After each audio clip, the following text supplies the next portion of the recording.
कई बार टेक्निकल चीजें होती हैं, ऐसी रह जाती हैं, क्या कर सकते हैं। चलिए भाई, तो शुरुआत करते हैं आज के सेशन की। देखिए, लास्ट क्लास में हम लोगों ने इंफॉर्मेशन टेक्नोलॉजी एक्ट, सूचना प्रौद्योगिकी अधिनियम, इसकी शुरुआत की थी। लगभग हो भी गया था, लेकिन बहुत सारा पोर्शन ऐसा जो छूट गया था, इंपॉर्टेंट पोर्शन जो आजकल ट्रेंड में चल रही है कुछ बातें, वो सब बातें यहाँ पर छूट गई थी। तो उसी को आज हम लोग कंटिन्यू करते हैं यहाँ पर। लेकिन उससे पहले छोटा सा एक रिकॉल ले लेते हैं। जैसे कि अगर बात करें अधिनियम की, तो अधिनियम को जो स्वीकृति मिलती है, असेंट असेंट मिलती है राष्ट्रपति की, 9 जून 2000 को असेंट मिलती है। और 17 अक्टूबर 2000 से ये लागू होना शुरू हो जाता है, इम्प्लीमेंट होना शुरू हो जाता है। इसके बाद मैंने बताया था कि यहाँ पर दिया क्या है, जितने भी कंप्यूटर रिलेटेड यानी कि साइबर क्राइम से रिलेटेड जो अपराध हैं, उन सबको यहाँ पर बताया गया है। साथ में इस अधिनियम के अंदर 13 अध्याय, 94 धाराएं और 4 अनुसूचियां यानी कि 4 शेड्यूल यहाँ पर मौजूद हैं। जी। हाँ, ये सुनने में आया था, मैंने देखा था कल परसों ही ट्विटर वाला। चलिए, तो ये 4 शेड्यूल, 4 अनुसूचियां जो हैं यहाँ पर मौजूद हैं। उसके बाद नेक्स्ट हम लोगों ने देखा था,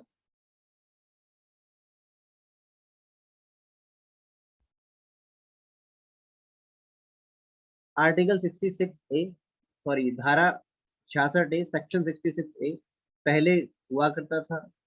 इसमें क्या था कि सोशल मीडिया पर किसी ने कोई कमेंट कर दिया, कोई टिप्पणी कर दी, उसके बाद मुकदमा बन जाता था। तो सरकार के खिलाफ किसी ने कुछ बोला तो लोगों ने टिप्पणियां, पता चला पुलिस उठा लेगी, बाद में मुकदमा बना दिया। तो ये सब चीजें चल रही थी। तो बाद में एक श्रेया सिंगल केस हुआ, मैंने बताया था लास्ट क्लास में। और माउथ.com, इन दोनों ने एक पीआईएल दाखिल की, पब्लिक इंटरेस्ट लिटिगेशन, जनहित याचिका, जो सुप्रीम कोर्ट के अंदर दाखिल हुई। और वहां पर सुप्रीम कोर्ट ने कहा, देखो ये सीरियस वायलेशन है हमारे fundamental right to freedom of speech and expression, वाक एवं अभिव्यक्ति की आजादी का ये उल्लंघन है। और 24/3/2015 को ये सेक्शन 66A जो है, इसको नल एंड वॉइड डिक्लेयर कर दिया कि ये अवैध है, इसका कोई मतलब नहीं रह जाता है। लेकिन बाकी सेक्शन डिक्लेयर नहीं हुए, नल एंड वॉइड नहीं हुए। जैसे कि हमारा इसी अधिनियम का सेक्शन 65 कहता है कि अगर आप कंप्यूटर के सोर्स डॉक्यूमेंट से टेम्परिंग करते हो, कोई छेड़छाड़ करते हो, तो ये दंडनीय है। इसी के साथ यहाँ पर हमारा सेक्शन 66 कहता है कि अगर कंप्यूटर से हैकिंग करते हैं, तो हैकिंग भी एक दंडनीय अपराध है। तो यहाँ पर 3 वर्ष का दंड हो सकता है, साथ में 5 लाख का जुर्माना, या फिर दोनों हो सकता है। इसके साथ में मैंने आपको बताया था 66B, कि अगर कोई चोरी की डिवाइस इस्तेमाल करता है, चोरी की डिवाइस कहीं से प्राप्त करता है, डिवाइस का मतलब यहाँ पर कम्युनिकेशन डिवाइस है, और यहाँ पर कम्युनिकेशन डिवाइस का मतलब लैपटॉप भी हो सकता है, आपका कंप्यूटर भी हो सकता है, साथ में मोबाइल, टैब इत्यादि सभी इसके अंदर आ जाते हैं। तो ये भी दंडनीय है सेक्शन 66B के अंतर्गत। नेक्स्ट है सेक्शन 66C। यहाँ पर मैंने बताया था कि अगर कोई व्यक्ति किसी अन्य व्यक्ति का पासवर्ड इस्तेमाल कर लेता है, तो पासवर्ड इस्तेमाल करना उसकी बिना परमिशन के, परमिशन मिल जाए तो अलग बात है, और बिना परमिशन के अगर ये सब हो रहा है, तो फिर ये क्या होता है, दंडनीय अपराध बन जाता है। ठीक है जी।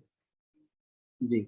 उसके बाद है, नेक्स्ट है चीटिंग की बात करें, कि अगर कोई कंप्यूटर के थ्रू चीटिंग कर रहा है। चीटिंग का मतलब जैसे किसी ने किसी के नाम से नकली आईडी बना दी और दूसरे से पैसा खींचने ऐंठने की बात हो गई। अब देखो, एक चीज बताऊं मैं आपको, कल की घटना बताता हूँ मैं आपको यहाँ पढ़ा रहा था ये पूरी कहानी। तो हमारे एक मित्र हैं, वो मिनिस्ट्री ऑफ कॉमर्स में है, सेंट्रल गवर्नमेंट में। तो उनके नाम से किसी ने जो है नकली आईडी बना दी, और वो दूसरों को मैसेज कर रहा है। जैसे कि मेरे पास मैसेज आया कि भाई कुछ पैसे मिल सकते हैं क्या। अब मैं भी देख रहा, मैं हो सकता है कुछ मांग रहे हो भाई, बड़ा अधिकारी है, कुछ देख लेते हैं, हो सकता है कोई नीड आ गई हो। सामने वाला व्यक्ति कहता है 15,000 रुपये चाहिए। मैंने कहा 15,000 रुपये। मैंने थोड़ा सा दिमाग घूमा, 15,000 रुपये ये क्यों मांगे, खुद आई है 100 से 15,000 मुझसे क्यों मांग रहा है। देन मैंने कांटेक्ट किया, तो पता चला कि उसकी आईडी है कोई पड़ी है ना, हैक हो रही है, साथ में एक दूसरा व्यक्ति उसके नाम से आईडी बना के चला रहा है। तो ऐसा हर लेवल पर होता है जी। बाद में इसमें जो भी कुछ होगा वो एक अलग बात है, बट ऐसी घटना चलती है। तो मेरा कहने का मतलब क्या है, कि अगर कोई चीटिंग होती है, धोखाधड़ी होता है, कोई रोंगफुल गेन होता है इसके थ्रू, तो ये सब किसमें आता है, सेक्शन 66D के अंतर्गत आता है और अपराध है। ये सब मैं कल पढ़ा चुका हूँ और सिर्फ रिकॉल करा रहा हूँ, ठीक है। उसके बाद मैंने 66E पढ़ाया और बताया कि अगर कोई व्यक्ति किसी दूसरे व्यक्ति की प्राइवेट इमेज, हाँ मनु, आप भी ऐसी ताका झाकी करते हो क्या। बताओ। ये कह रहे हैं कि सर गर्लफ्रेंड के फोन में झांक अपराध होता है क्या? आप ऐसी ताका झांकी करते हैं क्या? चलिए, वैसे इसका तो पता नहीं भाई, है ना। लेकिन अगर हस्बैंड वाइफ है, और अगर हस्बैंड वाइफ के फोन में ताका झांकी करता है, तो वो अपराध नहीं होता। एंड वाइस वर्सा, ठीक है ना, वो वहां पर राइट बन जाता है, वो अधिकार बन जाता है, याद रखना। ये मेरा नहीं, ये हमारी जुडिशरी का कहना है, न्यायपालिका का कहना है, ठीक है। नहीं, आप देख सकते हैं अगर उसके फोन में ताका झांकी करना चाहते हैं तो आप जा सकते हैं, परमिशन ले लो, क्या दिक्कत है। हाँ, लेकिन ऐसा नहीं कि उसकी आईडी से फिर आप जो है कुछ गड़बड़ करना शुरू कर, वो गलत हो जाएगा फिर, है ना। कंप्लेंट कर दी तो मुकदमा लग जाएगा आपके ऊपर। चलिए, तो ये हो गया। नेक्स्ट हमारा 66CE। यहाँ पर कहा गया कि अगर किसी की प्राइवेट इमेज यानी कि निजी तस्वीर को लीक किया जाए तो ये दंडनीय अपराध है। इसके साथ साथ नेक्स्ट है हमारा 66F, जहाँ पर साइबर टेररिज्म यानी कि ये साइबर आतंकवाद की हमने बात की थी कि अगर ऐसा कोई एक्ट है जिससे कि देश की एकता, अखंडता और सुरक्षा, इसको खतरा उत्पन्न होता है, तो ये सब किसमें आएगा? साइबर टेररिज्म में, जिसकी अपराध जो है, अपराध में सजा क्या मिलती है? उम्र कैद तक की सजा यहाँ पर मिल सकती है। नेक्स्ट है सेक्शन 67, धारा 68 कहती है कि अगर कोई व्यक्ति इलेक्ट्रॉनिक माध्यम से ऑब्ससीन यानी कि अश्लील प्रकाशन करता है, तो ये भी अपराधी कैटेगरी में आता है। साथ में इस पर जो दंड विधान है वो 5 वर्ष तक का दंड विधान है, साथ में 1 लाख रुपए तक का जुर्माना भी लग सकता है, या फिर दोनों हो सकते हैं, ठीक है। ये 67। इसके बाद में नेक्स्ट हमारा आ जाता है 69, 67। चलिए 67 ए नहीं कराया क्या हमने? चलिए 67A भी कर लो भाई, यहाँ देख लो जरा एक बार। 67A शायद छुड़वा दिया था लास्ट क्लास में। 67A, देखिए ये तो है ऑब्ससीन मटेरियल, ठीक है, अश्लील मटेरियल, कोई तस्वीर हो सकती है।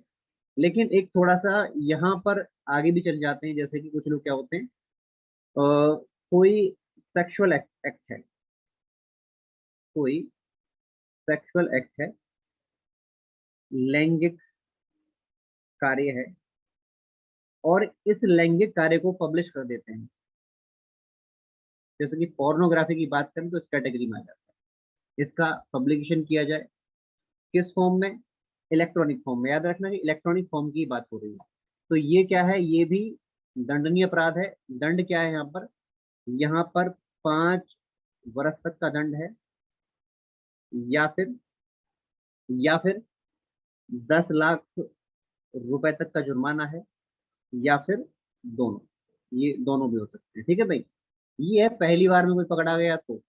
अब सेकंड बार में पकड़ा गया है, यानी कि पहली बार अपराध करने के बाद भी नहीं माना, घनघोर व्यक्ति दूसरी बार फिर अपराध कर रहा है, तो यहाँ पर सजा थोड़ी सी बढ़ जाती है। ये 7 वर्ष तक की सजा हो जाती है। 7 वर्ष तक की सजा, या फिर 10 लाख रुपए तक का जुर्माना, या फिर दोनों, ठीक है ना भाई। तो ये हमारा सेक्शन 67A।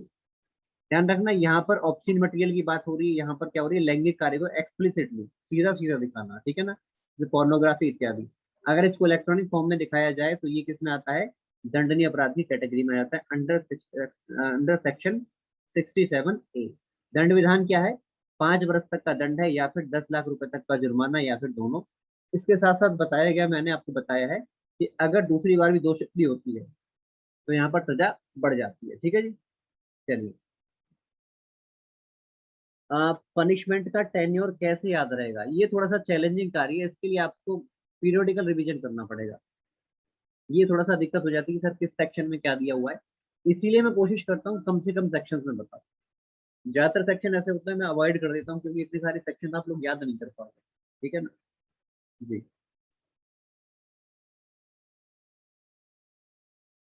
चलिए भाई, उसके बाद सेक्शन 67C, यहाँ पर मैंने आपको बताया था कि अगर आईएसपी है, इंटरनेट सर्विस प्रोवाइडर है, या कोई भी सर्विस प्रोवाइड करता है, तो उसको डॉक्यूमेंट इत्यादि जो है ये सब रखना पड़ेगा, रिकॉर्ड मेंटेन करना पड़ेगा, कहने का। नेक्स्ट है 69A। 69A में क्या बताया मैंने आपको? कहा कि अगर कोई भी एक्टिविटी है जो प्रीजुडिशियल है, इसके मतलब नुकसान पहुंचाती है भारत की संप्रभुता को, सुरक्षा को, तो इसको लेकर के सरकार एक्शन ले सकती है, जैसे कि बैन कर देना, जैसे कि पबजी का मैंने एग्जांपल दिया होता।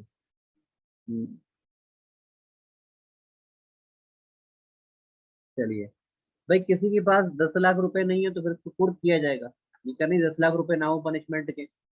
वैसे कोर्ट भी औकात दे की पनिशमेंट देता है ना, ऐसा नहीं किसी हल्के व्यक्ति को कह दे बोले 1 करोड़ का पनिशमेंट दे दो उसको। उनको पता है कहाँ से लाएगा, वो भी देख दाख के देते हैं, भाई ऐसे नहीं देते, मुंह उठाया और दे दिया, सब कुछ चेक कर लेते हैं। चलिए, अच्छा, नेक्स्ट मैंने आपको बताया था कि जो सबसे इंपॉर्टेंट जो हमारा डिस्कशन चल रहा था, जो हमको बीच में छोड़ना पड़ा था, इस डिस्कशन को पूरा कर लेते हैं। अब सुनिए,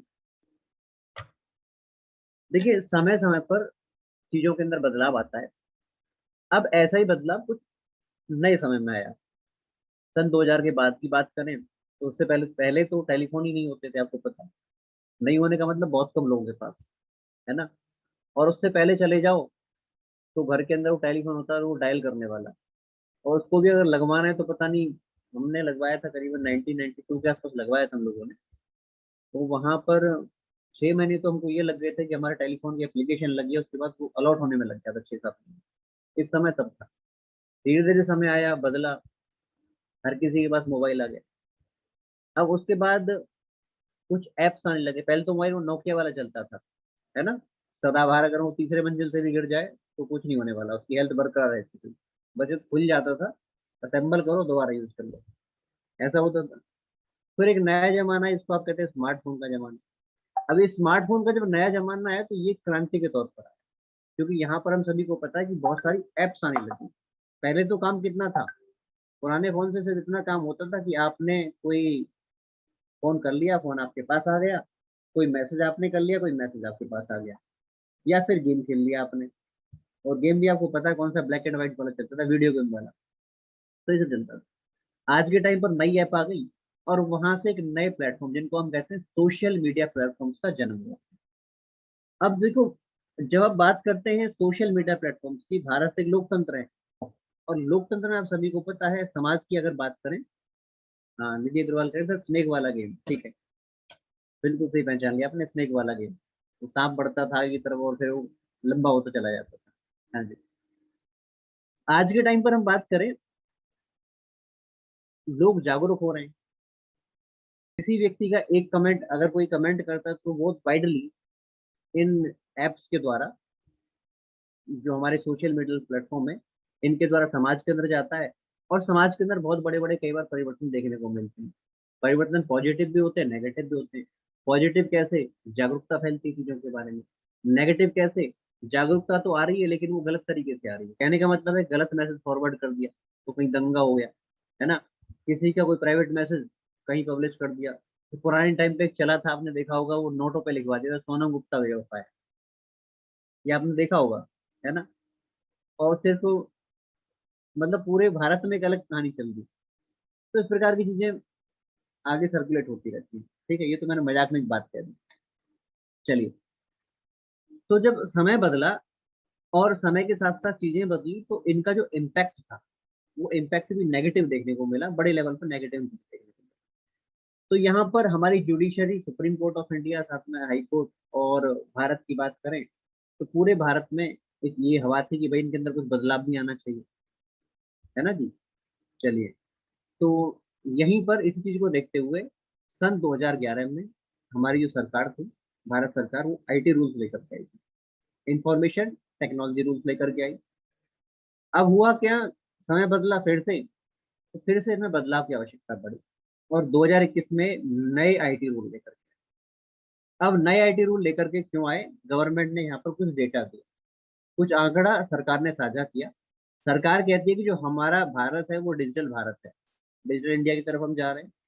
और जब डिजिटल इंडिया की तरफ जा रहे हैं तो उनको अपना डेटा देना पड़ा कि व्हाट्सएप के तो इतने यूजर हैं, यूट्यूब के इतने यूजर हैं, फेसबुक के इतने यूजर हैं, इंस्टा के इतने यूजर हैं, और हमारे ट्विटर के इतने यूजर हैं। ये सब सरकार ने डेटा देकर कहा। और कहा देखो, अगर नेगेटिविटी की बात करें तो बहुत सारी फेक न्यूज आ जाती हैं, साथ में एंटी सोशल एक्टिविस्ट, और साथ में एंटी नेशनल एक्टिविस्ट, ये क्या होते हैं, देश को नुकसान पहुंचाते हैं। ये सब बातें सरकार ने कही डिजिटल अपने बैकिंग में। इसके साथ साथ मैंने आपसे बताया था कि केस आप रट्टा मार लेना, वो याद ना हो तब भी रट्टा मार लेना बहुत जरूरी है, क्योंकि सरकार ने अपने नोटिफिकेशन में इसको कोट किया है। तो सरकार कहती है, प्रज्वला केस 2018 में सुप्रीम कोर्ट ने कहा था कि जितना भी पोर्नोग्राफी मटेरियल है, जैसे कि related to child pornography, rape, gang rape इत्यादि, जो भी डेटा इंटरनेट पर अवेलेबल है उसे हटाओ, साथ में जो वेबसाइट है उनको भी हटाइए, किसी प्रकार से ये डेटा कहीं पर भी नहीं आना चाहिए। डेटा का मतलब वीडियो इत्यादि सब कुछ डेटा के अंदर आ जाता है, ऐसा सुप्रीम कोर्ट ने कहा था, ये सरकार ने कोट करके बताया है। और साथ में सरकार को सुप्रीम कोर्ट ने कहा था कि आपको ये जो करना है लिमिटेड टाइम में करना है, ऐसा नहीं कि हम करेंगे, जैसे भारत के अंदर होता है ना कि हम सरकार क्या कर रही है, सरकार सरकार सुधार कर रही है, कब तक कर रही है, जब हम पैदा हुए तब भी सुधार हो रहा था, आज भी सुधार हो रहा है बहुत सी चीजों पर, है ना। तो ऐसा नहीं करना, टाइम बाउंड तरीके से आपको करना है, लिमिटेड समय में आपको ये काम करना है, सुप्रीम कोर्ट ने भारत सरकार को ऐसा कहा। इसके साथ में मैंने एक केस आपको अपनी तरफ से बताया था, जो तहसीन एस पूनावाला केस, यहाँ पर भी सुप्रीम कोर्ट ने कहा था कि बहुत सा मटेरियल ऐसा है सोशल मीडिया के ऊपर जिससे भड़काऊ चीजें लोगों के पास जाती हैं और वहां से मॉब वायलेंस का यानी कि भीड़ हिंसात्मक हो जाती है, मॉब लिंचिंग, बीच में गैंग चला था ना गौरक्षक गैंग, आज भी खैर होता है ना, तो मॉब लिंचिंग इत्यादि भारत के अंदर होती थी, आज भी होती है। तो ये सब मटेरियल बहुत ज्यादा सर्कुलेट होता है, तो इसको रोकना है, इसको हर प्रकार से खत्म कर देना है, ऐसा सुप्रीम कोर्ट ने कहा था। तो ये दो बातें मैंने आपको यहाँ पर बताई थी। उसके बाद सरकार ने किया क्या, ये तो सरकार ने कहा कि हम नए आईटी रूल लेकर के आए हैं, न्यू आईटी रूल 2021 हम लेकर के आए हैं, लेकिन हमने क्या किया है वो हम बताते हैं आपको। देखिए, यहाँ पर जितने भी हमारे सोशल मीडिया प्लेटफॉर्म्स हैं, यानी कि सोशल मीडिया इंटरमीडिएट जिसको आप कहते हैं एसएमआई, इन एसएमआईज को हमारी सरकार ने दो भागों में बांट दिया। पहला सोशल मीडिया इंटरमीडिएट और दूसरा significant social media intermediate, significant SMI. दोनों एक ही चीज है।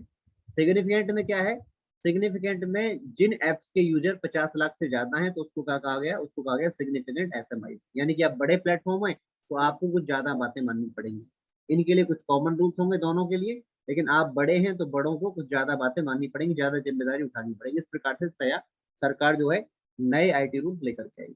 अब कुछ आईटी रूल ऐसे थे जो सबके लिए, लास्ट क्लास में मैंने आपको बताया था, सबसे पहले कहा गया कि आपको फॉलो करना है ड्यू डिलीजेंस। ड्यू डिलीजेंस का मतलब क्या है बच्चों, ड्यू डिलीजेंस का मतलब है कि सरकार जब भी कोई नियम लेकर के आए, कोई एक्ट लेकर के आए, तो आपको अपनी अंतरात्मा से इन सबको स्वीकार करना है और ज्यादा कठिन परिश्रम करना है कि आप सब चीजों को इम्प्लीमेंट कर पाओ। दूसरा मैंने कहा कि क्या करना है, ग्रीवियंस रिड्रेसल मैकेनिज्म, यानी कि शिकायत निवारण जो है ये आपको बनाना पड़ेगा। किसी कस्टमर ने या किसी यूजर ने शिकायत की तो उसको शिकायत को रिड्रेस करना पड़ेगा, उसका निवारण करना पड़ेगा, ये मैकेनिज्म आपको बना करके चलना है, व्यवस्था बना करके चलना है। तीसरा, जो भी यूजर आपके प्लेटफॉर्म पर मौजूद है उसकी सेफ्टी, उसके डेटा की सेफ्टी, मतलब उसके साथ साथ उसकी डिग्निटी, उसके आत्मसम्मान की भी आपको रक्षा करनी है। ठीक है जी, ये सरकार ने एसएमआई को कहा है। और चौथा इन्होंने कहा है कि अगर जहां तक वेरिफिकेशन की बात करते हैं तो किसी भी कस्टमर को आप, किसी भी यूजर को आप, यानी कि कोई भी एसएमआई फोर्स नहीं करेगी वेरिफिकेशन के लिए।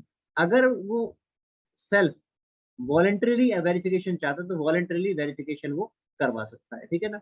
और जैसे ही वेरिफिकेशन हो जाए तो वेरिफिकेशन के बाद यहाँ पर वेरिफिकेशन साइन दिखाना पड़ेगा। जैसे कि आपने देखा होगा ट्विटर पर अगर कोई वेरीफाइड अकाउंट है या फिर इंस्टा पर कोई वेरीफाइड अकाउंट है तो वहाँ पर ब्लू टिक ऐसे करके दिखा, ब्लू टिक ऐसे करके आ जाता है, ठीक है। तो ऐसे करके आपको वेरिफिकेशन साइन देना पड़ेगा, यहाँ पर लिखा गया है। और पांचवा कहा गया कि जो भी अनलॉफुल इंफॉर्मेशन है, जो गैर कानूनी सूचना है, उसको हटाना पड़ेगा। अब ये गैर कानूनी सूचना क्या है ये कौन डिसाइड करेगा, तो यहाँ पर एसएमआई को कहा गया है कि देखो गैर कानूनी सूचना वो है जिसको कोर्ट कहे कि इसको हटा दो, गवर्नमेंट कहे तो हटा दो, गवर्नमेंट की कोई एजेंसी कहे तो हटा दो। अब ये जो दूसरी वाली बात है ना, कोर्ट का तो समझ में आता है, जब ये वाली बात आ जाती है ना तो यहाँ पर थोड़ी सी समस्या उत्पन्न हो जाती है। अब गवर्नमेंट तो पता नहीं क्या क्या हटवाने लग जाए, बात समझ रहे हो। तो ये थोड़ा सा एक यहाँ पर कंटेंशियस इशू बन गया था। नेक्स्ट, ये था वो रूल जो सबके लिए है, लेकिन मैंने बताया ना कुछ प्लेयर्स बड़े हैं जिनके यूजर्स ही करोड़ों में, 50 करोड़ के आसपास यूजर है, तो उनके लिए कहा गया देखो आपको कुछ और फॉलो करना है। क्या, सबसे पहले उनसे कहा गया कि आप एक, सबसे पहले अपॉइंटमेंट करेंगे, यानी कि नियुक्ति करेंगे, हिंदी में कहते हैं बच्चे इसको नियुक्ति। इनसे कहा गया कि सबसे पहले कुछ अपॉइंटमेंट आपको करनी है। किसकी करनी है, सबसे पहले आपको नियुक्ति करनी है, अपॉइंटमेंट करनी है चीफ कंप्लाइंस ऑफिसर। अब ये चीफ कंप्लाइंस ऑफिसर क्या होता है, इसको हिंदी बोलते हैं मुख्य अनुपालन अधिकारी। क्या काम होगा इसका, इसका काम होगा गवर्नमेंट कोई रूल लेकर के आई, कोई एक्ट लेकर के आई, तो ये जो चीफ कंप्लायंस ऑफिसर है ये इंश्योर करेगा कि सरकार के द्वारा बनाए गए नियम का कंपनी पालन कर रही है या नहीं कर रही है। अगर कंपनी पालन नहीं करती है, किसी भी रूल को मानने से मना कर देती है, नेग्लिजेंस का कोई केस आता है, तो यहाँ पर किसको पकड़ा जाएगा? इस चीफ कंप्लायंस ऑफिसर को सरकार पूछेगी, गवर्नमेंट एजेंसी इससे बात करेगी, भाई देखो आपने हमारे नियम को पालन नहीं किया। इसके बारे में एक शर्त और रखी गई है। ये क्या रखी गई है? अब देखिए जो व्हाट्सअप है, फेसबुक है, आप सबको पता है भारतीय कंपनियां तो है नहीं, इनके मालिक बाहर रहते हैं, इनके जो मेन अधिकारी हैं वो लोग बाहर रहते हैं। तो इसमें ये कहा गया है कि ये चीफ कंप्लायंस ऑफिसर जिसको भी आप अपॉइंट करेंगे, ये चीफ कंप्लायंस ऑफिसर कौन होगा? ये होगा resident in India. Resident in India का मतलब है इसकी जो रिहायश है, इसकी जो रिहायश होगी वो कहाँ पर होगी? भारत के अंदर होनी चाहिए। ये भारत में रहने वाला हो, ऐसा नहीं कि आप इसको वहीं से अमेरिका से बैठ करके चलाएगा, नहीं। जिसको भी आप चीफ कंप्लायंस ऑफिसर बनाएंगे वो भारत के अंदर रह करके काम करेगा। पहली चीज, पहला अपॉइंटमेंट। दूसरा अपॉइंटमेंट इन्होंने कहा है कि एक अपॉइंटमेंट आप और करेंगे, दूसरा अपॉइंटमेंट आप करेंगे नोडल कॉन्टेक्ट पर्सन, ये भी एक अधिकारी होगा। अब देखिए भारत की सरकार को या फिर दिल्ली पुलिस आप कहें, यूपी पुलिस है, इनको फेसबुक को कांटेक्ट करना है या फिर व्हाट्सएप को कांटेक्ट करना है। तो यहाँ पर कहा गया है कि जब हमारी कोई एजेंसी, भारत की सरकार की कोई एजेंसी आपकी कंपनी से कांटेक्ट करना चाहती है, तो यहाँ पर आप एक नोडल कॉन्टेक्ट पर्सन जो है, नोडल कॉन्टेक्ट ऑफिसर, उसको अपॉइंट करेंगे। और ये क्या करेगा? 24/7, 24/7 ये अवेलेबल होगा इसका ऑफिस, यानी कि 24 घंटे और सातों के सातों दिन हम इसको कांटेक्ट कर सकते हैं, इसकी जिम्मेदारी होगी। बात समझ में आ रही है? इसके बारे में क्या कहा गया है कि ये भी जो है भैया, इसके साथ में ये जैसे भी आप इसको रखना चाहें होगा भारत के अंदर, ये नहीं होगा ये भी बाहर होगा। ये भी कहाँ पर होगा? ये भी रेजिडेंट कहाँ पर होगा? भारत के अंदर होगा। बात समझ में आ रही है? तो पहला चीफ कंप्लायंस ऑफिसर, दूसरा नोडल कॉन्टेक्ट पर्सन होगा, 24/7 इसको कॉन्टेक्ट कर सकती है कंपनी, भारत सरकार यानी कि सरकार और सरकार की एजेंसी। उसके साथ साथ यहाँ पर एक कहा गया है कि आप resident grievance officer, resident grievance officer मतलब क्या है बच्चे? इसका मतलब है शिकायत निवारण अधिकारी, शिकायत निवारण अधिकारी आप अपॉइंट करेंगे। एक अधिकारी आपका स्पेशल होगा, जो कौन सा होगा? जो शिकायत निवारण निवारण का काम करेगा। तो ये तीन अपॉइंटमेंट जो है यहाँ पर, जो सिग्निफिकेंट एसएमआईज हैं, उनको कहा गया कि तीन अपॉइंटमेंट आपको कर देनी है। बात समझ में आती है? पहला काम। दूसरा काम,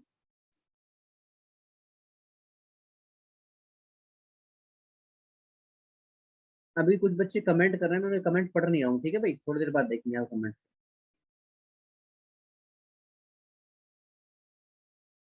हम्म। तो पहला है अपॉइंटमेंट करनी है। दूसरा, यहाँ पर कहा गया है कि आपको यानी कि कंपनी को क्या करना है? एक मंथली रिपोर्ट बनानी है।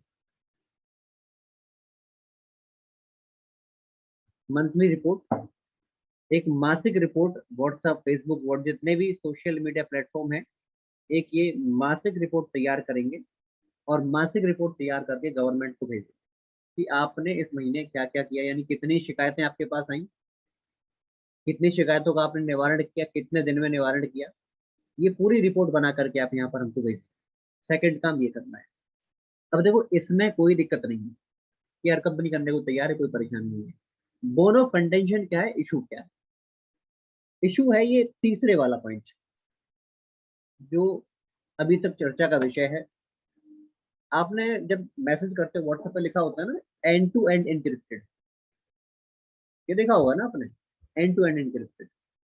इसका मतलब है कि ये जो मैसेज है आपका, ये वैसे हमको भी नहीं पता आप क्या भेज रहे हो, मतलब आपके इस मैसेज को कोई रीड नहीं कर रहा है, कंपनी ये दावा कर रही है। अब यहाँ पर सरकार क्या कह रही है? सरकार कह रही है देखो ऐसा है कि बहुत सारे मैसेज ऐसे होते हैं, जैसे कि कोई दंगे का वीडियो, लड़ाई का वीडियो बना दिया, जैसे मान लीजिए दो व्यक्ति हैं, एक हिंदू है एक मुसलमान है, नॉर्मल लड़ाई हो गई, दो व्यक्तियों में नॉर्मल लड़ाई हो गई इसलिए किसी बात को लेकर के, और वहां पर क्या किया, अगर मान लीजिए कि दाढ़ी है तो बोले देखो हिंदू मुसलमान की लड़ाई हो रही है, ये मैसेज बनाए और मैसेज बना करके सर्कुलेट कर दिया।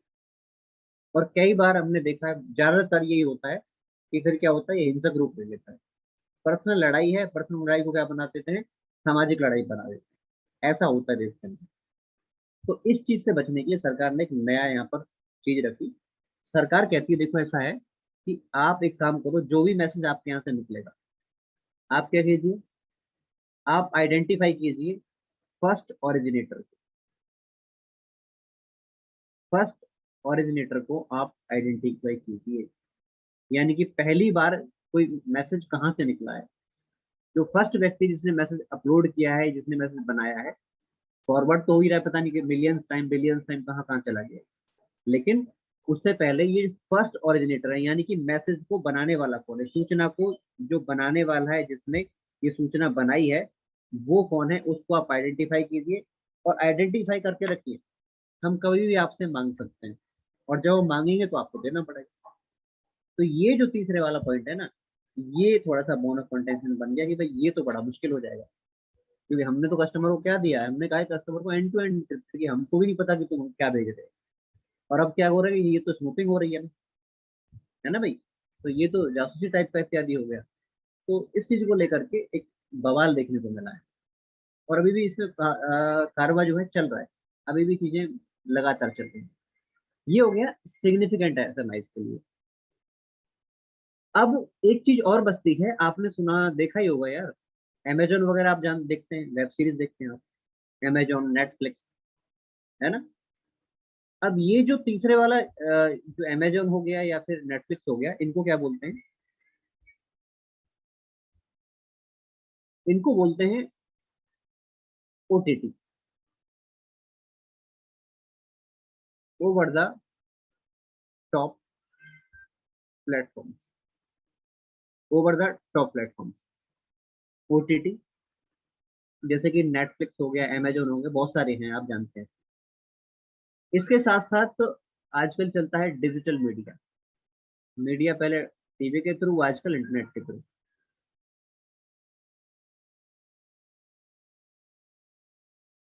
हाँ हाँ वही हो गया रोहन, ठीक है।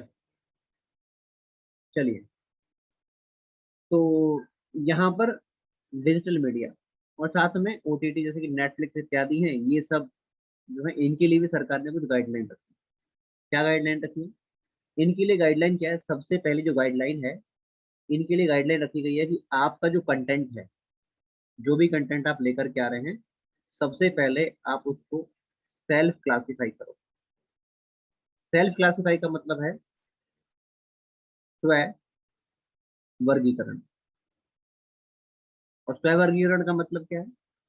स्व वर्गीकरण का मतलब है कि आप मान लीजिए कोई वीडियो नेटफ्लिक्स ने बनाई या किसी भी कंपनी ने बनाई, तो आप बताइए कि ये वीडियो किसके लिए अप्रोप्रिएट है, under as 7+, under as 13+, under as 16+, या चौथा अडल्ट।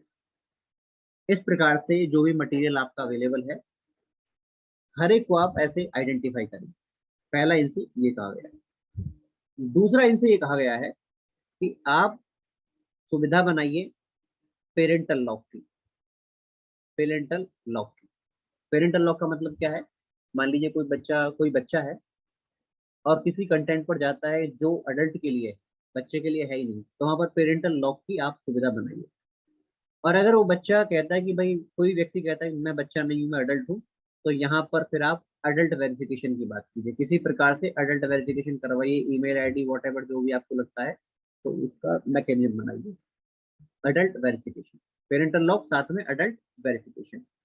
इसके साथ साथ जो न्यूज पब्लिशर हैं, जो न्यूज पब्लिश करने का काम करते हैं, उन न्यूज पब्लिशरों के ऊपर जो पहले से कोड है, जैसे कि जर्नलिस्ट का कोड होता है, जर्नलिस्ट के ऊपर लिए जो कोड है, जो नियम है, वो लागू होंगे, और जो नॉर्म्स हैं वो भी उस पर लागू हो जाएंगे। चौथा इनसे कहा गया है, फोर्थ पॉइंट इनसे जो कहा गया है, वो इनसे कहा गया, देखिए एक काम और करना है, और वो क्या करना है, कि आपका जो ग्रीवियंस रिड्रेसल है, ग्रीवियंस जो रिड्रेसल है, यानी कि हिंदी में क्या कहते हैं, शिकायत निवारण, ये शिकायत निवारण पर भी आपको ध्यान देना है। जैसे कि हमारी एसएमआई को कहा गया था ना अभी, तो यहाँ पर इनको भी कहा गया कि शिकायत निवारण पर आपको ध्यान देना है।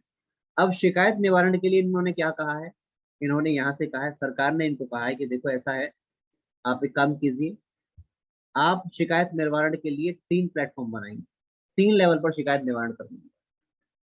यानी कि शिकायत कोई आपके पास आती है तो 3 लेवल पर आप उस पर ध्यान देंगे। सबसे पहला क्या है, सेल्फ रेगुलेशन। सबसे पहला सेल्फ रेगुलेशन, यानी कि हिंदी में कहते हैं इसको स्व नियमन। सबसे पहला आप क्या करेंगे, स्व नियमन करेंगे। और स्व नियमन का मतलब क्या है, स्व नियमन का मतलब है कि आप, यानी कि जो भी पब्लिशर है वो ग्रीवियंस रिड्रेसल ऑफिसर अपॉइंट करेगा। यानी कि शिकायत हिंदी में लिखेंगे बच्चे, शिकायत निवारण अधिकारी। जो भी न्यूज पब्लिशर है डिजिटल मीडिया के अंदर आता है, हर प्लेटफॉर्म क्या करेगा, जो ग्रीवियंस रिड्रेसल ऑफिसर को अपॉइंट करेगा। इस प्रकार की अपॉइंटमेंट करनी है, ठीक है जी। यहाँ पर इनसे कहा गया कि अगर कोई यहाँ पर कोई शिकायत व्यक्ति करता है तो 15 दिनों के अंदर अंदर, 15 डेज के अंदर अंदर यहाँ पर शिकायत का निवारण कर देंगे।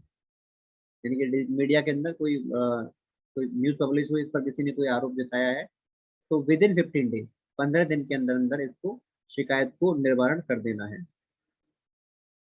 कौन सा पॉइंट अंकुश पाठक, ये आप न्यूज पब्लिकेशन की बात कर रहे हैं क्या, ये कोड की जो बात कर रहे हैं, बताइए एक बार कमेंट करके।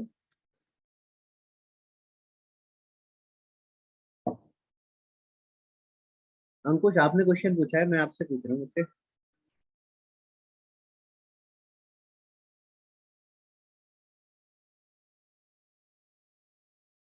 अच्छा, थर्ड पॉइंट आ रहे हैं, अभी वापस आते हैं इस पर, ठीक है। तो सबसे पहले बात कर रहा था मैं यहाँ पर ग्रीवेंस रिड्रेसल की, यानी कि शिकायत निवारण एक मैकेनिज्म लेकर के आना है। और ये 3 लेवल पर होगा। पहले लेवल पर क्या होगा, जो कंपनी है, जो प्लेटफॉर्म है, वो खुद सेल्फ रेगुलेशन करेगा, यानी कि स्व नियमन करेगा। स्व नियमन का मतलब है कि ग्रीवेंस रिड्रेसल ऑफिसर अपॉइंट करेगा, शिकायत निवारण अधिकारी अपॉइंट किया जाएगा, और कोई भी शिकायत अगर आती है तो 15 दिन के अंदर अंदर इस शिकायत का निपटारा करना पड़ेगा। उसके बाद यहाँ पर सेकंड लेवल पर, यानी कि दूसरा क्या बताया गया है, दूसरा लेवल बताया गया है कि यहाँ पर सर हर किसी को सेल्फ रेगुलेटरी बॉडी बनानी पड़ेगी, सेल्फ रेगुलेटरी बॉडी बनानी पड़ेगी। और इस सेल्फ रेगुलेटरी बॉडी बना करके ministry of information and broadcasting, इसके पास जाकर के रजिस्ट्रेशन करना पड़ेगा। ये जो बॉडी बनाई जाएगी, तो यहाँ पर क्या कहा गया है, इस बॉडी के अंतर्गत सदस्य जो होंगे वो 6 से ज्यादा नहीं होंगे, नॉट मोर देन 6 मेंबर यहाँ नहीं होंगे। अब ये जो बॉडी बनाई जाएगी, ये जो रेगुलेटरी बॉडी होगी, इस रेगुलेटरी बॉडी को कहा गया है कि यहाँ पर जो बॉडी का हेड होगा वो रिटायर्ड सुप्रीम कोर्ट या हाई कोर्ट का जज होगा, या फिर या फिर कोई प्रसिद्ध व्यक्ति, कोई एमिनेंट पर्सन जिसको इस पूरे फील्ड के अंदर तजुर्बा है, ऐसे व्यक्ति को बनाया जा सकता है। तो ग्रीवियंस रिड्रेसल में, शिकायत निवारण में दूसरा क्या कहा गया है कि यहाँ पर बनाना है सेल्फ रेगुलेटरी बॉडी। और सेल्फ रेगुलेटरी बॉडी बना करके इसको ministry of information and broadcasting, इसके पास जाकर रजिस्टर करना पड़ेगा। इस बॉडी के अंदर 6 से ज्यादा सदस्य नहीं होंगे।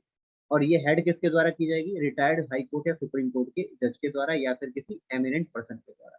ये हो गया सेकंड। तीसरे वाला जो थर्ड है, वो थर्ड ये कहा गया है oversight, oversight mechanism. Oversight mechanism Hindi में कहते हैं इसको भाई निरीक्षण तंत्र। ओवरसाइट मैकेनिज्म, निरीक्षण तंत्र। यहाँ पर क्या है, यहाँ पर गवर्नमेंट खुद इन्वॉल्व। तीसरे लेवल पर क्या होगा, तीसरे लेवल पर निरीक्षण तंत्र में गवर्नमेंट खुद इन्वॉल्व है, यानी कि ministry of information and broadcasting खुद इन्वॉल्व है। कैसे इन्वॉल्व है, यहाँ पर कहा गया है कि जो भी शिकायत निवारण के लिए, ये दोनों ऊपर बातें कही गई है, इनके लिए सरकार यानी कि MIB, ministry of information broadcasting, क्या करेगी, चार्टर बनाएगी। जैसे आपने कहीं बैंक गए हुए तो बैंक में लिखा होता है ना सिटीजन चार्टर, ऐसे करके लिखा होता है कि इतना काम कब, कितना काम कितने दिनों में होना है। उसी प्रकार से यहाँ पर सभी के लिए सरकार क्या करेगी, चार्टर बनाएगी, यानी कि नियम इत्यादि बना करके रखेगी।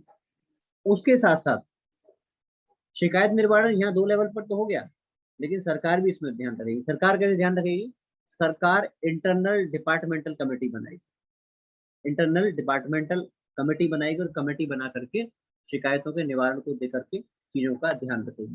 तो ये यहाँ पर 3 से 4 लेवल पर ये बातें कही गई हैं। तो जो हमारे जो OTT है, OTT के लिए सरकार ने क्या कहा है, सरकार ने कहा है कि सबसे पहले सेल्फ क्लासिफिकेशन, यानी सेल्फ क्लासिफिकेशन का मतलब है जो भी कंटेंट अपलोड किया जा रहा है उस कंटेंट को ये बताना पड़ेगा कि ये कंटेंट किसके लिए अप्रोप्रिएट है, 7+ के लिए, 13+ के लिए, 16+ के लिए, या फिर एडल्ट के लिए है। तो ये सेल्फ क्लासिफिकेशन कराना पड़ेगा, ठीक है जी, ठीक है जी। तो ये सेकंड है। उसके बाद बताया गया कि पेरेंटल लॉक, कि जो बालक है उनके लिए पेरेंटल लॉक, और कोई बालक नहीं है, अडल्ट अपने आप को क्लेम करता है तो उसके लिए यहाँ पर क्या कहा गया है, अडल्ट वेरिफिकेशन, वेरिफिकेशन लिखो उसकी एज का। नेक्स्ट है न्यूज पब्लिकेशन जो भी होंगे वहां पर उनके लिए, जैसे आपने पता है ना, ये जो अखबार आप देखते हैं, यहाँ जो जर्नलिस्ट होते हैं उनके लिए अपना कोड होता है, अपने नियम होते हैं। तो कहने का मतलब यहाँ पर क्या है, वो नियम इन पर भी लागू होंगे। बात समझ में आती है हमको। तो जो नियम बाकी जर्नलिस्ट पर लागू होते हैं वो इन पर भी लागू होंगे, सीधी सी बात है। और चौथे लेवल पर कहा गया है कि जो भी डिजिटल मीडिया है या OTT है वो बनाएंगे ग्रीवियंस रिड्रेसल, यानी कि शिकायत निवारण अपना सिस्टम बनाएंगे। किस तरीके से, 3 लेवल पर इसको बताया गया। सबसे पहले सेल्फ रेगुलेशन, खुद बनाएंगे, यानी कि अपना एक ग्रीवियंस रिड्रेसल ऑफिसर बनाएंगे, और वहां पर ये कहा गया है कि जो भी शिकायत इनके पास आती है विद इन 15 डेज उसको रिजॉल्व करना है। सेकंड कहा गया है एक सेल्फ रेगुलेटरी बॉडी बनाती है, बनाने के बाद इसको मिनिस्ट्री ऑफ इंफॉर्मेशन ब्रॉडकास्टिंग के साथ में रजिस्टर कराना है। इस बॉडी के अंदर 6 से ज्यादा सदस्य नहीं होंगे, और इसमें गाइडलाइन दी गई है क्या, कि अगर जो इसको हेड करने वाला व्यक्ति होगा या तो रिटायर्ड सुप्रीम कोर्ट का जज होगा या रिटायर्ड हाई कोर्ट का जज होगा, और नहीं है तो किसी भी एमिनेंट पर्सन को यहाँ पर इसको बनाया जा सकता है। तीसरे लेवल पर गवर्नमेंट खुद इन्वॉल्व है, इसको कहा गया था ओवरसाइट मैकेनिज्म, यानी कि निरीक्षण तंत्र। और निरीक्षण तंत्र का मतलब क्या है, निरीक्षण तंत्र का मतलब है कि यहाँ पर सरकार चार्टर डिसाइड करेगी, यानी कि नियम बनाएगी, और इसके साथ साथ इंटरनल डिपार्टमेंटल कमेटी बना करके मामले को देखेगी। तो ये यहाँ पर OTT के लिए कुछ गाइडलाइंस दी गई है। अब जी, तो ये कुछ गाइडलाइंस है जो यहाँ पर दी गई है।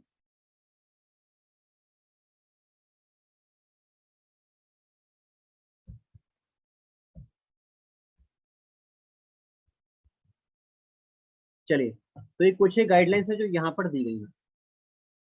अब इसमें प्रॉब्लम क्या है, शिकायत क्या क्या है लोगों को, आपने देखा होगा बीच में काफी हंगामा भी हुआ था इसको लेकर के। तो इसमें इशू क्या है, प्रॉब्लम क्या है।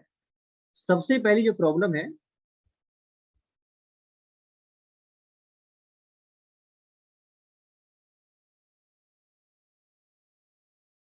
सबसे पहली जो प्रॉब्लम है वो क्या है, देखिए, देखिए लोकतंत्र के अंदर जब भी कोई कानून बनाया जाता है, लोकतंत्र के अंदर जब भी कोई कानून बनाया जाता है, जैसे भारत के अंदर 3 तलाक का कानून बना हो, या फिर किसी अधिनियम के अंदर कोई बदलाव करने की बात कही हुई हो, जब भी कोई कानून बनता है तो कानून बनाते समय सरकार एक काम करती है कि कंसल्ट करती है, जनता से पूछती है। आपको पता होगा ना, जो हमारे बिल्स होते हैं, जो विधेयक हम पार्लियामेंट के अंदर लेकर के आते हैं, हर विधेयक की 3 रीडिंग होती है ना, पता होगा ना।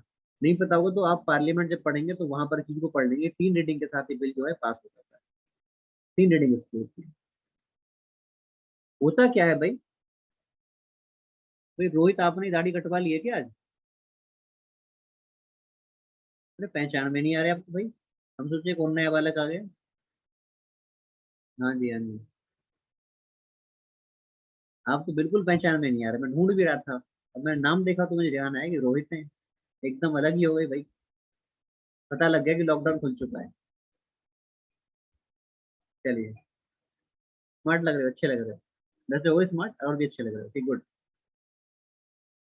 चलिए चलिए, तो मैं आपसे कह रहा था कि देखिए जब भी कोई कानून बनता है तो जनता के बीच में कंसल्टेशन होती है, जनता उसको चर्चा करती है, चर्चा करने के बाद कमेंट जो है जनता के पास पहुंचते हैं, और अच्छा अच्छा, कह रहे हैं पहले, अभय सिंह कह रहे हैं कि सर पहले ज्यादा अच्छे लग रहे थे रोहित। अभय कह रहे हैं कि सर पहले ज्यादा अच्छे लग रहे थे। अच्छा अच्छा ठीक है। कोई नहीं पहचान पा रहा भाई आपको। They are missing your beard. चलिए वापस आते हैं। तो लोकतंत्र के अंदर जब भी कोई कानून बनता है तो जनता के द्वारा राय ली जाती है। अब राय कैसे ली जाती है, देखो भाई, सरकार कोई बिल लेकर के आना चाहती है, सरकार ने अनाउंस कर दिया कि हम फलाने विषय पर अपना कानून लेकर के आना चाहते हैं। उसके बाद टीवी पर आप देखते हैं डिबेट चलती है, और लोग भी कमेंट लिख करके सरकार तक पहुंचाते हैं, विभिन्न जो सोशल मीडिया प्लेटफॉर्म या कहीं और है, वहां पर लिख करके सरकार तक लोग अपनी बातें पहुंचाते हैं। यहाँ पर सरकार क्या कहती है, इन नए नियमों के बारे में सरकार क्या कहती है, वो थोड़ी सी हास्यास्पद बातें हो जाती है।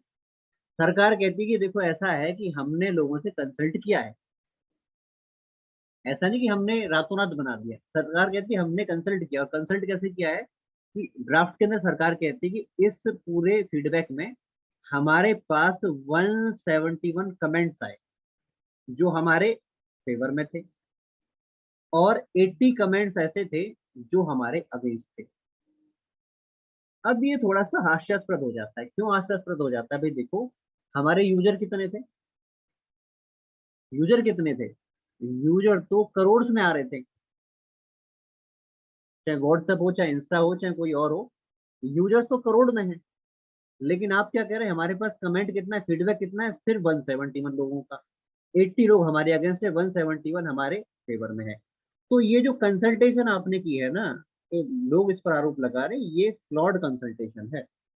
मतलब इसमें मजे वाली कोई बात नहीं है, ये यहाँ पर इसमें कहा गया। ठीक है जी। सेकंड क्या है, सेकंड आरोप है कि भाई देखो आप क्या कर रहे हैं, सरकार क्या करना चाहती है, सरकार करना चाहती है सर्वेलेंस। किस पर, जो हमारा freedom of speech and expression है ना, उसको दबा करके सरकार हमारा क्या करना चाहती है, सर्वेलेंस करना चाहती है।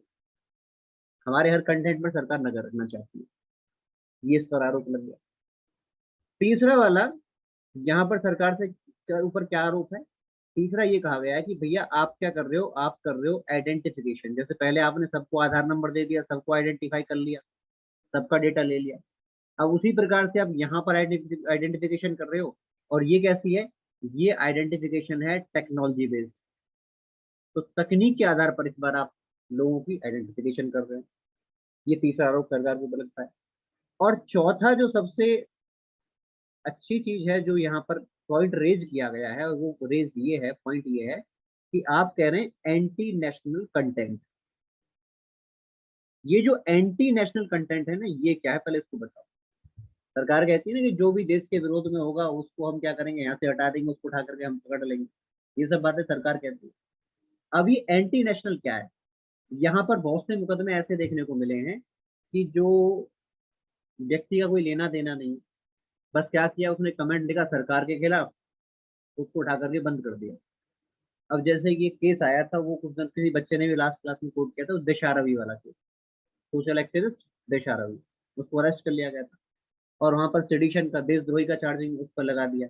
इसके साथ साथ बोले क्रिमिनल कॉन्स्पिरेसी पर लगा दो। और उसके ऊपर एक चार्ज और लगाया था कि ये दो ग्रुपों को आपस में बढ़ाना चाहते हैं। इस प्रकार के आरोप लगा देते हैं, और आरोप लगाकर उठा करके बंद कर दिया, बाद में कुछ होता नहीं। बात समझ रहे हैं आप, है भाई।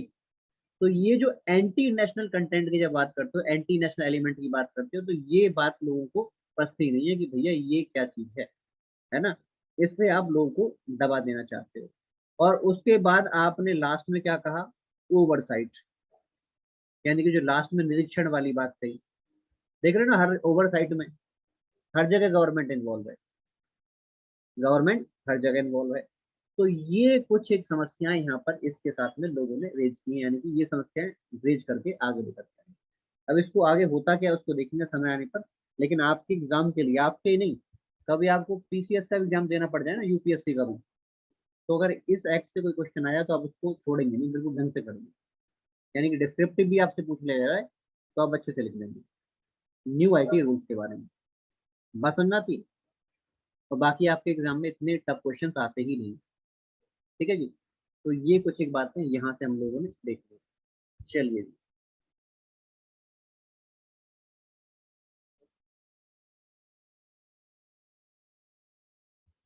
बताओ कुछ। Good afternoon. हाँ जी सर, गुड सर आफ्टरनून। मैं हाँ ये पूछ रहा था, जैसे पहला आपने कहा कि ओवरसाइट मैकेनिज्म है, तो यहाँ पर गवर्नमेंट इन्वॉल्व होगी रिड्रेसल करने के लिए, राइट? हम्म। तो फिर इसमें मतलब मुझे तो ये समझ नहीं आ रहा कि थर्ड पॉइंट में गवर्नमेंट का मतलब क्यों ऐसा मतलब इन्वॉल्वमेंट है, क्योंकि उन्होंने पहले बोल रखा है ना कि ग्रीवेंस ऑफिसर होगा। फर्स्ट पॉइंट में आपने लिखा है सेल्फ रेगुलेशन, तो ग्रीवेंस ऑफिसर उसको मतलब रिड्रेस करेगा कंप्लेंट को। और थर्ड में क्या फिर गवर्नमेंट उस ग्रीवेंस ऑफिसर को मतलब उस ग्रीवेंस ऑफिसर को देखेगी कि वो कैसे लाइक काम कर रहे हैं ये सब? नहीं हाँ, उसको आप ऐसा कह सकते हैं। बाकी बात कहने का इसका मतलब ये है कि जो भी आप काम कर रहे हैं, यानी कि जो कंपनी काम कर रही है, जो मंथली रिपोर्ट ऊपर आएगी, जो मंथली रिपोर्ट आती है, तो मंथली रिपोर्ट में उसके लिए क्या नियम होने चाहिए। ऐसा होता है ना, समय समय पर नियमों की बदलने की आवश्यकता पड़ती है, तो वो थर्ड पॉइंट में गवर्नमेंट करती है। ओके। एंड सर अभी रिसेंटली हुआ था लाइक डे बिफोर यस्टरडे कि गवर्नमेंट ने ट्विटर की प्रोटेक्शन रिमूव कर दिया, हाँ हाँ। है ना? तो पहले तो मैं I was watching that video, उसमें लिखा था कि हाँ कि पहले ऐसा होता था कि अगर कोई एक इंस्टिगेटिंग कंटेंट पब्लिश कर रहे हैं ट्विटर में, है ना सर? तो ट्विटर रिस्पॉन्सिबल नहीं होती थी, उस पर्सन को वो मतलब पकड़ के जेल में डाल देते। लेकिन अब ऐसा है कि अगर कोई इंस्टिगेटिव या फिर प्रोवोकेटिव स्टेटमेंट पब्लिश कर रहा है ट्विटर में या डाल रहा है, तो ट्विटर पे भी केस होगा। हाँ तो जी। ये था, तो मतलब ये भी गवर्नमेंट डिसाइड करती है किसका प्रोटेक्शन लेना है, किसको प्रोटेक्शन देना है, किस सोशल मीडिया को। देखिए यहाँ पर जो समस्या है ना, वो जो नए रूल्स हैं, आप देखिए नए रूल्स को एक बार देखिए। पहले क्या था कि किसी ने मैसेज ड्रॉप किया तो Twitter is not responsible. Now उनसे कहा गया कि आपको ये भी देखना पड़ेगा, जो एंटी नेशनल जो एलिमेंट है, एंटी नेशनल जो मटेरियल आपके पास आ रहा है, तो उसको आप थोड़ा देख करके डालें। तो जो न्यू गाइडलाइंस है, तो इसीलिए तो परेशानी हो रही है ज्यादा। समझ रहे हैं बात को? Right sir. चलिए।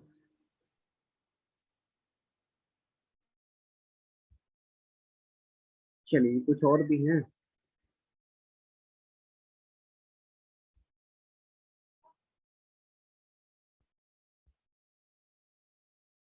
चलिए जी, तो ये कुछ एक यहाँ पर गाइडलाइंस हो गई। अब थोड़े से क्वेश्चंस इसके यहाँ ले लेते हैं, क्योंकि हमने काफी समय से क्वेश्चंस की प्रैक्टिस नहीं की है ना भाई। क्वेश्चंस की प्रैक्टिस कर लेना जरूरी है हमारे लिए। लेकिन उससे पहले एक चीज और भाई, यहाँ पर एक चीज हमारी रह गई है, और वो है हमारी सेक्शन 70B। ये छोटा सा एक पॉइंट है, बस सुन लेना है, इसको ज्यादा कुछ नहीं। Indian computer emergency response team.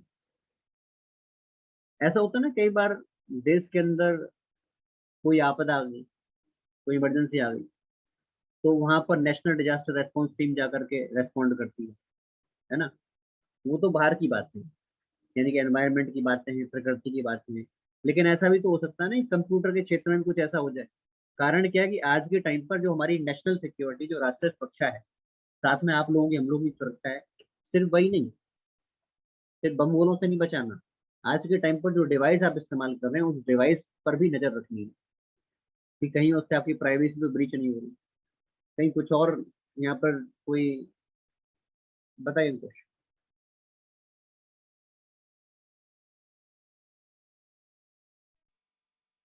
Sorry sir, मैं आपको फिर से डिस्टर्ब कर रहा हूँ, मैं एक चीज कोई बात पूछना भूल गया। नहीं। हाँ सर, हमने ये सब तो पढ़ लिया कि हाँ इनको ऐसा फॉलो करना पड़ेगा, but what are the consequences? Consequences क्या होंगे कि अगर जैसे कोई ग्रीवेंस ऑफिसर है वो रिजॉल्व नहीं कर रहा मैटर 15 डेज में, या फिर वो कुछ नहीं कर रहे, तो कुछ कॉन्सिक्वेंसेज क्या है उनके लिए? अभी रिस्पॉन्सेज के बारे में मैंने भी नहीं देखा सर, बस एक बात ये है कि मैंने भी इसको नहीं देखा, तो बहुत बड़ा ही एक एक्ट अपने आप में बन जाता है। ठीक है, बट अगर आप कहते हो तो मैं इसको देख लेता हूँ। बाकी इसमें कुछ ऐसा है नहीं, क्योंकि जो गाइडलाइन सरकार ने दी है, वो बिल्कुल जो पूरा ड्राफ्ट है, वो ड्राफ्ट मैंने पूरा आपको बता दिया। ठीक है सर, ठीक है? क्योंकि ना बाद में जैसे तो फिर आगे। ये पेनल्टी गवर्नमेंट लगाएगी या फिर बैन कर देगी, है ना जी। ओके। बाद में गवर्नमेंट के पास सारे हथियार होते हैं उसको। वो इम्पोर्टेंट नहीं था, तो इसलिए मैंने उसको देखा नहीं। अगर आप कहोगे तो मैं उसका एक पूरा ड्राफ्ट, जैसे ड्राफ्ट है उसी प्रकार से एक PDF बना के डलवा दूंगा। हाँ ठीक है सर, जैसा आपको सही लगे। खैर वो एग्जाम के लिए तो इम्पोर्टेंट नहीं होगा ना कॉन्सिक्वेंसेज नाम वाला। के लिए नहीं कुछ ऐसा। इतना पढ़ लोगे मोर देन सफिशिएंट। मैंने कहा ना कि इसे इतना ही नहीं, अगर यूपीएससी में एग्जाम दे रहे हो और अगर गाइडलाइन से क्वेश्चन आ जाए तो you can solve that. Even UPSC interview में भी आप इससे आगे नहीं जा पाओ। एंड सर मैं स्टार्टिंग से अभी पढ़ रहा था, वापस से रिवाइज कर रहा था, तो इतने सारे उसमें वो होगी पनिशमेंट का, टेन्योर, फाइन, तो मैं खुद विश्वास हूँ कि डाउरी एक्ट में कौन। इसीलिए तो मैंने ये सब चीजें नहीं इन्वॉल्व की, अगर नहीं होता कॉन्सिक्वेंस क्या होंगे इतना हमको जाना ही नहीं है। Right sir. क्योंकि अभी तो हमको आईपीसी सीआरपीसी पढ़नी है, आप देखो ना, आईपीसी बचता है, सीआरपीसी बचता है, ट्रैफिक रूल्स बचता है, बहुत सारी चीजें बच रही है हमारे पास, इनकम टैक्स लॉ बच रहा है, तो कैसे करेंगे उन चीजों ओके तो कम से कम में हमारा काम कीजिए। ठीक है, चलिए। Okay sir, thank you. बाकी लोग क्या कर रहे हैं, बाकी लोग ये करते हैं थोड़ा सा लिया एक्ट को, आप कहीं पर जाएंगे 20-25 मिनट के अंदर वो पूरा एक्ट निपटा देते हैं, निपटा करके आगे बढ़ जाते हैं। लेकिन हमने क्या है कि हमने यहाँ पर बिल्कुल तसल्ली के साथ बिल्कुल आराम से हर एक एक्ट को देखा है। ठीक है जी। भाई कहीं पढ़ोगे तो पूरा आईटी एक्ट जो है वो 20-25 मिनट में निपटा देते हैं, हमने इसको पूरी 2 क्लास की पूरा तसल्ली के साथ। चलिए भाई, तो मैं आपसे कह रहा था कि देखिए अगर देश के अंदर कहीं कोई इमरजेंसी आ जाती है तो उसमें नेशनल डिजास्टर फोर्स होती है, आपको पता है ना। कहीं आग लग गई तो दमकल विभाग होता है। लेकिन सोचो कंप्यूटर के अंदर आग लग जाए, कंप्यूटर के अंदर आग लगना समझ रहे हो ना, कि इन्फॉर्मेशन पूरी उड़ जाए, सारी वेबसाइट क्रैश करने लग जाए, पूरा डेटा इधर से उधर हो जाए, तो वहां पर कौन देखेगा इसको। तो यहाँ पर भी एक रेस्पॉन्स टीम बनाई गई है जिसको आप कहते हैं Indian computer emergency response team. भारतीय कंप्यूटर, हिंदी में तो लिख ही लोगे, इसको मैं लिख देता हूँ, यहाँ परेशान हो। भारतीय कंप्यूटर,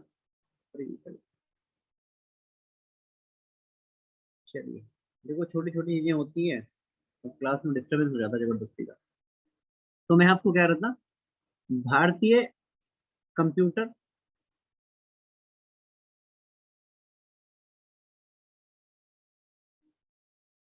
आपदा, भारतीय कंप्यूटर आपदा रेस्पॉन्स टीम। ठीक है, भारतीय कंप्यूटर आपदा रेस्पॉन्स टीम, आप देख लेना इसको आगे करके। काम क्या है इसका, वैसे तो मैंने पूरा यहाँ पर लिख दिया है, जिसको पढ़ना हो पढ़ लेना, इतना आपको पढ़ना नहीं, नॉर्मल सी बात बता देता हूँ। इनका काम है कि अगर कोई साइबर इंसिडेंट कहीं होता है, कोई भी साइबर अपराध है इत्यादि है, तो उस पूरे डेटा को इकट्ठा करना, कलेक्ट करना, इकट्ठा करना। चलिए भाई, तो इनका काम क्या है, इनका काम है अगर कोई साइबर इंसिडेंट होता है, कोई साइबर घटना होती है, तो उस डेटा को इकट्ठा करना, ठीक है, कलेक्ट करना, उसके बाद उसका विश्लेषण करना, और साथ में इस डेटा को उठा करके डिसेमिनेट कर देना। ठीक है, उसके साथ साथ फोरकास्ट करना, जैसे वेदर फोरकास्ट होता है ना, कि आने वाले टाइम पर ऐसी घटना हो सकती है,